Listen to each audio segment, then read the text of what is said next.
Oke, selamat datang di tutorial iFrame Indonesia dengan saya Sulaiman Santoso. Dan hari ini kita akan belajar bagaimana cara menggunakan custom event. Jadi di tutorial-tutorial iFrame sebelumnya, kita sudah belajar bagaimana cara menggunakan event dari iFrame sendiri yang sudah disediakan ya, event virtualnya. Tapi kali ini kita akan belajar bagaimana cara menggunakan event yang kita buat sendiri. Jadi ini adalah scene iFrame sederhana yang sudah kita miliki saat ini. Ya, kita punya sebuah box dan sebuah kamera dengan kursor dengan raycaster ya. Seperti ini hasilnya. Oke, nah kita akan membuat sebuah komponen untuk kita pasangkan pada Ebox kita. Jadi kita akan buat sebuah script. Kita akan buat komponen ini. Kita beri nama misalkan contohnya. Dan di sini kita akan pasang di dalam init. Kita akan buat sebuah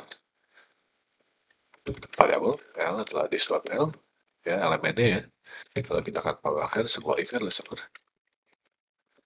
Klik ya di sini dan kita akan punya sebuah function yang menyatakan console log klik begitu ya.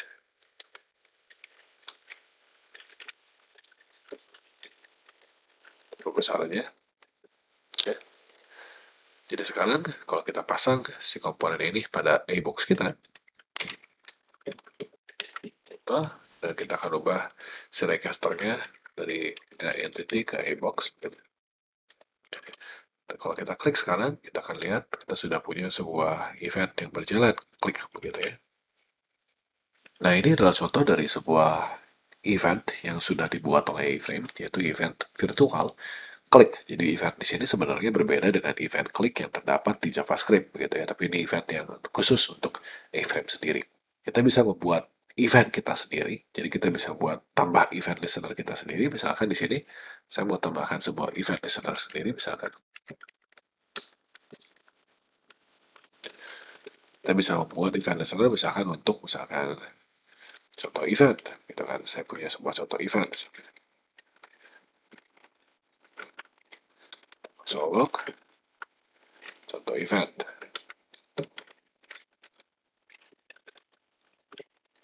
Kita akan pakai font size juga kembali ke 2M. Nah, di sini kita punya sebuah event yang kita buat sendiri, yaitu contoh event di sini. Gampangnya kita buat.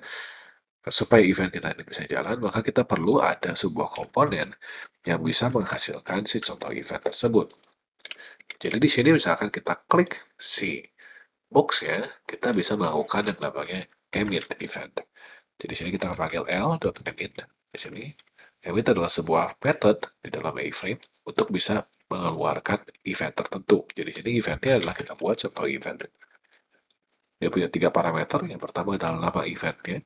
Kita bisa menentukan sendiri nama event yang kita butuhkan. Kemudian datanya. Lalu setelah itu, apakah dia akan bubbling atau tidak. Sekarang ini, kita akan kasih false dulu aja. Nanti saya akan jelaskan apa itu yang dimaksud dengan bubbling ya. Oke. Jadi kalau saya klik sekarang, dia akan keluar 2 buah console log. Karena event ini tertrigger, kliknya. Juga event, contoh event ini juga tertrigger. Gitu ya.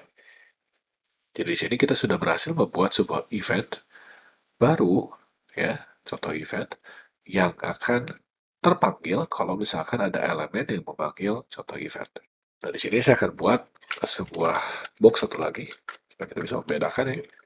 Kita punya sebuah box satu lagi, yang saya beri warnanya berubah dan berbeda. Ya. Di sini saya akan kasih warnanya green. Dan kita akan pindahkan boxnya sedikit ke kanan, begitu. Oke. Dan sekarang saya akan punya 2 buah komponen. Satu untuk box yang pertama, satu untuk box yang kedua, begitu ya. Kita punya box yang pertama namanya contoh, yang kedua ada contoh 2 begitu misalkan ya. Contoh 2, nah di sini saya akan pisahkan antara kliknya dengan eventnya, gitu ya. Jadi di sini saya akan pindahkan contoh event tetap di sini, dan kliknya ini hanya adanya di dalam si contoh 1. Oke. Jadi kita punya 2 buah komponen yang punya event listener klik, dan komponen yang punya event contoh event, begitu ya. Nah, kita akan pasang box 1 dengan contoh dan box 2 dengan contoh 2. Kalau kita klik di box 1, kita lihat event kliknya terpanggil. Tapi walaupun kita sudah melakukan emit event di sini, event tersebut tidak dipanggil oleh si contoh 2. Kita nggak bisa memanggil contoh 2 ya. Kalau kita klik tentu aja nggak ada efek karena di sini kita nggak punya event untuk contoh 2. Jadi caranya gimana supaya kita bisa memanggil event yang ada di contoh 2 ini? Nah, caranya adalah kita bisa memanggil di sini, kita panggil aja query-nya. Misalkan di sini lihat box 2 adalah dokumen .query selector. Kita akan panggil box 2. Lalu kita akan panggil box 2 titik emit. Di sini kita baru cantiknya contoh event. Kita akan pasti tidak ada parameter, lalu false. Nah, kalau kita panggil seperti ini, kita akan coba lihat aja. Sekarang kalau saya klik box merah saya, kita akan lihat contoh event di box hijau ini akan terpanggil. Begitu jadi itu adalah caranya kita bisa memanggil event yang berada di komponen yang berbeda. Oke. Nah, tapi di sini kita punya 3 buah parameter kan yang seperti tadi saya sudah sebutkan begitu ya. Di sini kita akan mulai dulu dengan parameter yang ketiga. Jadi parameter yang pertama sudah ya, itu adalah si nama eventnya begitu. Sekarang kita ke parameter yang ketiga. Parameter yang ketiga ini adalah apakah event tersebut akan di bubble. Akan di bubble ya. Jadi saya akan buang lagi ini. Kemudian saya akan pasang sekarang si contoh 2 ini bukan pada box 2, tapi pada async saya. Pada async saya. Jadi sini kan kita punya sebuah skema begitu ya. Kita punya async, di dalamnya ada kamera, dalamnya lagi ada box begitu kan. Ada 2 buah box dan 2 buah box ini, box 1 dan box 2 ini semuanya berada di dalam sebuah async gitu ya. Nah, kalau misalkan kita kasih eventnya sebagai false, tidak bubbling gitu ya. Not bubbling, maka kalau saya klik di sini, si event tersebut tidak sampai pada async saya, ya kan, seperti yang tadi. Tapi kalau misalkan saya ganti dia menjadi true, ya, dia bubbling, berarti kalau saya klik, dia akan keluar contoh event saya yang berada di async saya. Nah, kenapa bisa begitu? Kalau kita set sebagai true, maka event yang di-emit ini akan di-emitkan juga kepada siapapun yang menjadi parent daripada komponen ini. Jadi bukan cuma komponen ini saja yang bakal menampilkan event ini, tapi juga parent-parentnya. Jadi kalau si box ini punya parentnya async, maka async juga terkena emit event yang sama. Kalau misalkan dalam box-nya ada box lagi, misalkan di sini saya akan bungkus box-nya dengan sebuah box lagi. Misalkan ya. Kita akan kasih deposition-nya misalkan di -2, 1,53. Ya. Kemudian kita akan kasih color-nya sebagai yellow. Oke. Jadi sekarang kita punya yellow, merah ya. Kalau saya klik merah ya, maka contoh event ini tetap keluar karena si box merah ini akan mengemit contoh event, box yellow ini akan mengemit contoh event karena dia parentnya ya, dan async ini akan mengemit contoh event sehingga contoh 2 ini bisa mengambil eventnya gitu ya. Jadi eventnya itu kalau bubbling maka si eventnya itu akan naik terus ke atas terus gitu sampai semua parentnya dari elemen tersebut sudah menerima event yang sama. Oke, nah sekarang kita akan membahas tentang parameter kedua daripada custom event kita. Yang ada di sini ya. Parameter ini isinya adalah sebuah nilai yang bisa kita operkan beserta dengan event kita. Jadi misalkan kita punya event klik, maka mungkin di dalam sini isinya adalah mouse position kita atau button mana yang ditekan, misalkan begitu ya. Sebagai contohnya, mari kita di sini menampilkan atau mengoperkan nilai bilangan random gitu ya. Kita akan mengoperkan sebuah variabel nilai yang isinya adalah sebuah bilangan random ya.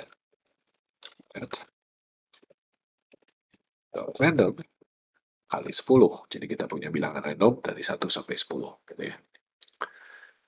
Nah, kalau kita sudah mengoperkan si nilai ini dan kita pengen ambil di dalam event listener kita, maka kita bisa panggil saja di sini eventnya, begitu ya. Kemudian kita akan panggil di sini, misalkan jadi bilangan acak adalah event detail titik nilai. Jadi harus ada detail dulu depannya, kemudian nama variabel kita. Jadi eventnya ini adalah event yang parameternya, detailnya, kemudian variabel apa yang ada di sini. Gitu ya.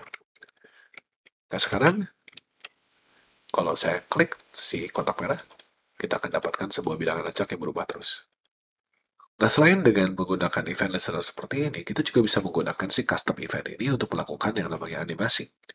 Jadi misalkan di sini saya punya si A-box yellow saya ini mau saya tambahkan sebuah animasi nih. Kita akan tambahkan sebuah animation. Di sini propertinya adalah misalkan rotation from 000 ya, kemudian sampai ke 0360 dengan durationnya adalah 2000 misalkan 2 detik ya. Nah biasanya kita punya start events. Start events ini biasanya kita isi klik atau kita isi mouse over gitu kan yang sudah ada. Tapi sekarang kita pengen diisi dengan contoh event. Ya. Jadi di sini event yang kita buat custom ini bisa juga kita panggil di dalam animation komponennya iframe. Coba ya. Jadi sekarang kalau saya klik si kotak merah ini, bukan cuma bilangan acak keluar, tapi dia juga akan memutarkan si kotak kuning ini. Karena kotak kuning ini mendapatkan si eventnya dari kotak merah ke kotak kuning ke ASIN. Ke ASIN itu yang menampilkan bilangan acak satu ini. Nah, itu adalah cara kita bisa menggunakan yang namanya custom scene di dalam iframe. Oke, sekian tentang custom event di dalam iframe. Kita akan berjumpa lagi di video selanjutnya. Terima kasih banyak.